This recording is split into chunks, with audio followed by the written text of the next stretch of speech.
Hey guys, welcome back to my channel. And today we're going to talk about the 75 hard challenge. It is finally done. I finally completed. So let's talk about things that happened and even afterthoughts.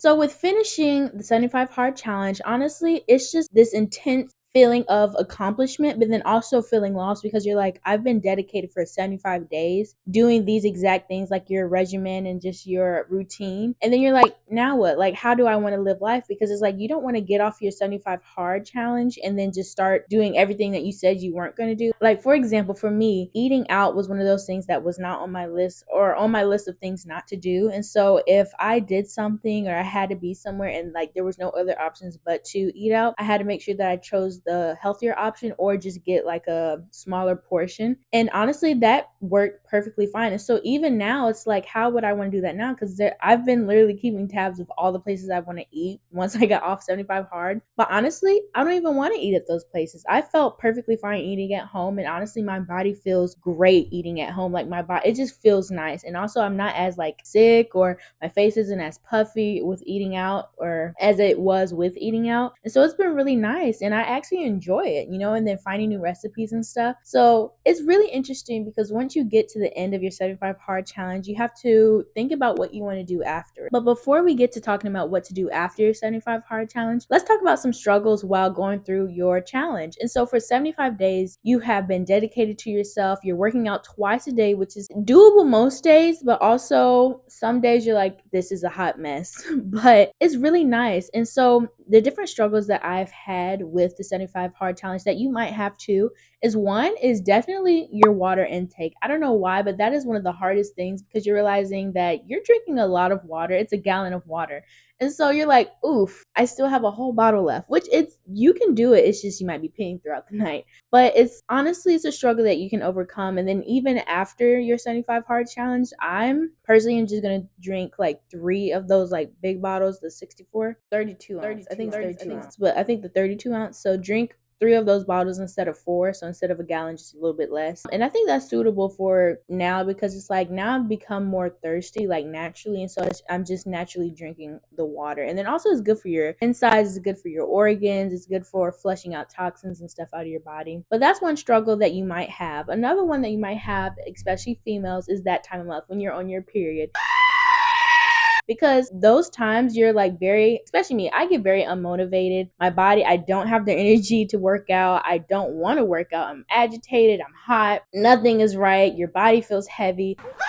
But honestly, those times I realized that it's more than discipline, it's dedication because I realized there's a difference between the two. And for me, I think being dedicated to yourself is a lot more prominent when you're doing things like this than just being disciplined because you can be disciplined, but then forget that you were ever disciplined, if that makes sense. Like you can really have a regimen. You're like, oh, I'm disciplined for these 3 days. I'm going to do this. But then you can like, okay, I'm done. But when you're dedicated for something, it's like you're going to do it no matter what. And that's literally what it was. And I found out that even when you are on your period, you can work out and have a good workout. You just have to find that sweet spot where you have enough energy to do a workout. And honestly, in this, it's like sometimes you might not even have that, but do something that you can do. So it's like if you're normally doing a run for your 75 hard for your 45-minute workout, maybe do a walk, something that's easy on your body, but something that will still allow you to be active.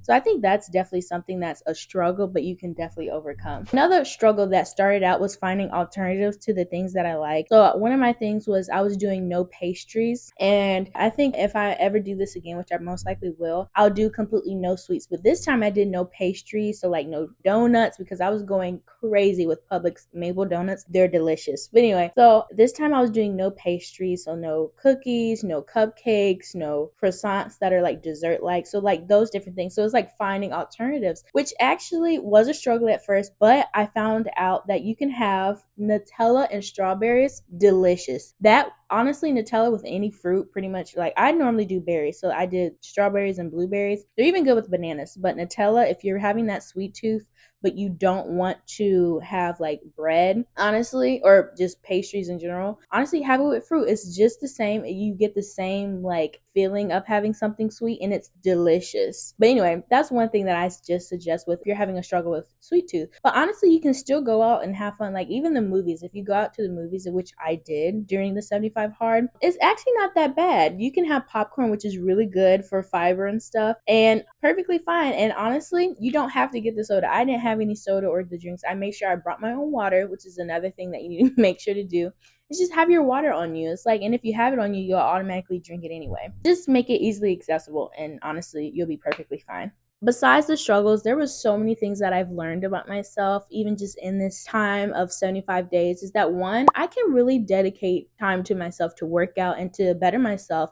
And I've seen results. Like, I realized that my body feels so good when I'm working out, and I like feel like my day isn't complete without it. And honestly, even like during the 75 hard, I also realized that, which I already knew, but it's like a reminder, is that with the reading or the reading portion or the journaling portion was like 10 minutes. I use that to have my time with the Lord or my time with God. And I made sure to either read my word, like study the word, or journal, which was really nice. And honestly, I realized I love starting my day like that. Like, it's a nice quiet morning and you can just dedicate the first part of your day to Christ. And it's just so nice and it's so amazing. And honestly, I'm going to continue doing that. Like, I already was doing that before, but doing this is like I was honestly consistent even on the weekends, because sometimes on the weekends you feel like, maybe I can just, I'll have time with the Lord later, like tonight. But honestly, in the morning, it's so nice. My attitude is better during the day. The day's just better, honestly. That's another thing I learned. But I guess another thing I learned is that, again, back to just being a female, that you can work out while on your period, and you can find different things that will make you active, or the things that you have the energy for. And honestly, it's just finding those alternatives for yourself. But it's just so much fun. And I even realized just different things that I didn't necessarily need or like wants and stuff, because I realized that I can replace like my little sweet tooth. I can replace that with savory things, and it was so much fun finding different things that I like that actually can suffice for those sweet tooths. So one thing that I realized that I liked that I tried was this bread from Sprouts, and it had tomatoes on it, I believe, but it was so good. Like, I had that. Oh, and chips and guacamole, like from Sprouts, because it's fresh. And the chips that I had, they were made with avocado oil, and so it was like a lot healthier. So the serving size was a lot more than like regular tortilla chips, plus it was lower in calories, so it was like perfect. And the avocado is really good, and it's really low in calorie as well. And so that was an amazing snack that I actually had instead of having like something sweet, and it satisfied me, and it was delicious. But then once you get to the end of your challenge, then you're like, now what? And honestly, I've been thinking about that for the past like week. So like the last 5 days of this challenge, I've really been just thinking about, what do I do after this? I'm like, I don't want to go back to like my old ways, because it's like I didn't like that version of me. It's like always eating different things that you knew was going to make you sick, not even thinking of alternatives for yourself. But honestly, what next is, how can you sustainably pick up the things that you learned, or to continue in the things that you learned in this 75 hard challenge? And so different examples of this, like for me, would be one, to work out 45 minutes a day, 45 minutes to an hour, just be active with something, and then have an active rest day, because that was really nice. Like, even like just moving your body every day is really good to get yourself out the house, or just keep your body moving. As you're growing older, you don't want to not be able to move anymore. So it's like keeping yourself active allows you to continue to be active for a longer period in your life. And so that's one thing. And then also, I wanted to continue. Oh, that's another thing I learned, that you don't, when you're going out, you don't have to eat. Like, you can do anything. Like, even going to a coffee shop, like I would love to get like avocado toast, but honestly, I don't even have to. I can get my little 1 cup of coffee, or I normally do tea. I do chai or matcha, but you can get your 1 little cup of whatever beverage, and that's it. You don't have to get food. That's another thing I learned. So I'm going to continue in that. It's like finding events that don't necessarily have to incorporate food, and finding different events and fun things to do that don't need food or don't require food. And honestly, bringing water everywhere is another thing I'm definitely going to be doing. And snacks. I realized bringing snacks from home help so much. I had me some Belvita, I had some trail mix, different things like that. Bringing your own snacks to different places definitely helps you not eat out. And so that's another thing I suggest to do. But those are a few things that that me personally, I'm gonna continue doing after 75 hard challenge. And it all leads to the last question: would I do it again? And should you start or should you continue in yours? I say yes. I think it's very amazing because it's like you find out so much about yourself. You find out that you can be dedicated to yourself and how you can do things for yourself. Like even focusing on your health is doing something for yourself. And it's like, take that time to glow up, girl. It's like you can do it, or boy, but it's like take this time to glow up. Be the person that you want to be in life. And that even can incorporate being in the body that you want, to be comfortable in the body. And so like even different things, it's like I've been very active most of my life. And so one thing is that it definitely helps with different ailments. Like my knee, just one knee, which is crazy, was always hurting like before starting 75 hard challenge. But then I found out that as I began to lose weight, that my knee stopped hurting as much. And so it's like I'm still going on that journey and slowly losing more and more weight to be at a healthy weight that my body is able to uphold, honestly. And so learning those different things and being able to be proud of the achievement that you've made is honestly so worth it. And even it doesn't have to be the 75 hard. You can do medium and you can even do soft. So if you're wanting to do something to dedicate yourself to a challenge, honestly start off with the softer and medium, where you don't have to work out twice a day, or you can occasionally go out to eat. Like just do something for yourself that you will be proud of. But those are my final thoughts of the 75 hard challenge. I hope you enjoy your challenge, or I even challenge you to try it. But I hope you enjoyed this video and I hope that you found this helpful. But bye.